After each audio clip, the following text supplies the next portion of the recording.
હાલો salwar check કર લો. સીવી નાખી સલવાર. સરસ લો, બહુ ઝડપી સીવી નાખી. આ શું સાદી સલવાર સીવી નાખી? અરે ભગવાન, સાઈડ ચપટા કીધા હતા તમને, લખીને આપ્યું હતું કે સાઈડમાં ચપટા લેવાના હે. આ ઇન્ટરલોક મારી દીધું, પાકી સિલાઈ મારી દીધી. ખોલો ખોલો હવે. કેટલી વાર કીધું છે કે આ મશીન ને છે ને 2 દિવસે ઓઇલ કરો. આ અંદરના દોરા પછી ઘડીએ પડીએ તૂટી જાય. સમજો કોઈ દી સાફે નથી કર્યું, આમાં પછી ક્યાંથી સિલાઈ હારી આવે? ચીપિયો કઈ ગયો? કેટલી વાર કીધું, ચીપિયો છે ને એક જગ્યા બોલો નીચે ચીપિયો મૂકી દીધો. દોરાય બધા અલગ અલગ કંપનીના. સમજો કેટલો ટાઈટ આવે, કેટલી ઢીલી કરવી પડશે. અમુક આ દોરો ચડાયો હતો ને હમણાં ઢીલો પડતો હતો ને આ કોકડી ચડાવીને તો ટાઈટ પડે છે. આ બધી કંપનીઓ બદલાતી રહે ને મજા નથી આવતી કામ કરવાની. આવો આવો, ઘણા દિવસે દેખાણા. શું આવીએ? થોડાક ટાઈમ પહેલા હું તમારી જોડે જે બ્લાઉઝ સીવડાઈ ગઈ હતી કેટલા મોટા સીવીને આપ્યા છે તમે તો મને. શું વાત કરો છો? આ બધા બ્લાઉઝ તમે સીવડાઈ ગયા હતા? હા, આપડા સીવેલા જ નથી. આપડા બધા બ્લાઉઝમાં ઇન્ટરલોક હોય, આ એકય બ્લાઉઝમાં ઇન્ટરલોક છે નહીં. આ તમે બીજે સીવડાવ્યા હશે, તમારે ભૂલ થતી હશે. હા, જો આ મારું સીવેલું છે.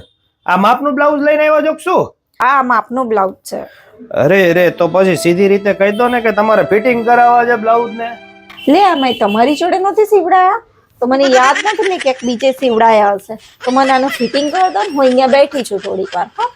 શું બેઠા હો ને? અત્યારે તાત્કાલિક ફિટિંગ થાય. એક તો તમે બીજે સીવડાઈને આવ્યા છો, ખોટું બોલો છો. અને કેટલા સમજો 1 2 3 4 5 6. તમારે અત્યારે અમારા નવા સીવાનો ટાઈમ નથી. અમે મહિને તો નવાનું કામ લઈ લે. રિપેરિંગ કામ તો અત્યારે ટોટલી બંધ છે. તમે જ્યાં સીવડાયો હોય ને અહીંયા તમે રિપેરિંગ કરાવી લો ને આ બધા પાછા લઈ જાઓ તમે. એવું શું કરો છો? એક સિલાઈ મારવાની છે, કરી દો ને. એવું ન હોય, એક સિલાઈ મારે મેળ ખાય. આ બધા કલરના દોરા અલગ અલગ બદલાવાના. બાયનું માપ, મોડીનું માપ, મૂંઢાનું માપ, છાતીનું માપ, કમરનું માપ. અને પાછા તમે બધા કટ વાળા સીવડાવ્યા છે. આ જોઈ લો, બધા કટ વાળા બ્લાઉઝ છે. એટલે આ તો તમારે જો કટ રાખવા હોય ને તો ખોલીને કાપીને કરવા પડે. કા કટ દબાઈ જાય. અને અત્યારે મારી આગળ તો જરાય ટાઈમ નથી.